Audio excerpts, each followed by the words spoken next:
আসলাম দীঘা বিচে। তো যাচ্ছি সবাই মিলে, আমরা যারা যারা এসেছিলাম একসঙ্গে এসেছিলাম। তো এসেই চলে আসলাম, খুব আনন্দ হচ্ছে, মানে কি বলবো, দেখতে তো পাচ্ছেন সামনে সমুদ্র, নামার জন্য ব্যস্ত হয়ে যাচ্ছি। তো সবাই মিলে হাঁটছি, সেখানে যে নামবো স্নান করতে, তো ওই জন্য হাঁটছি আর দেখাচ্ছি আপনাদেরকে। দেখুন কেমন লাগলো অবশ্যই জানাবেন কমেন্টে, ঠিক আছে? তো সামনে ওই যে আমার টিম হেঁটে চলেছে, আমি পিছন দিয়ে ক্যামেরা করতে করতে যাচ্ছি, আপনাদেরকে দিচ্ছি এদিক ওদিক করে। আর এত পরিমাণ হাওয়া হচ্ছে কি বলবো।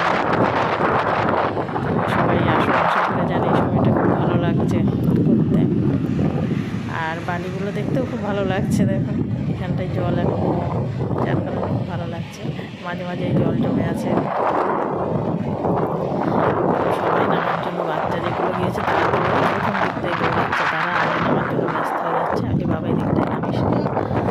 এই যে ডাব বিক্রি হচ্ছে, সবাই বসে আছে, সব ফ্যামিলি এসছে সবাই। আপনাদেরকে একটু ঘুরে ঘুরে দেখাচ্ছি আমি, কারণ আমি একা দেখলে তো হবে না, আমার বন্ধুদেরকেও দেখাতে হবে। তা আমাদের সঙ্গে একটা পুস্কো গিয়েছিল, এই যে আমাদের পুস্কোটাও কিন্তু দেখছিল চারিদিক, কিন্তু এখন খুবই ছোট, নামতে পারবে না। তো আমি যে তাকাও পুস্কো তাকাও, এই যে তাকিয়েছে পুস্কো। খুব দুষ্টু, খুব দুষ্টু। পুস্কোর জন্য ওর মাও জলে নামতে পারেনি, ওর মা ওকে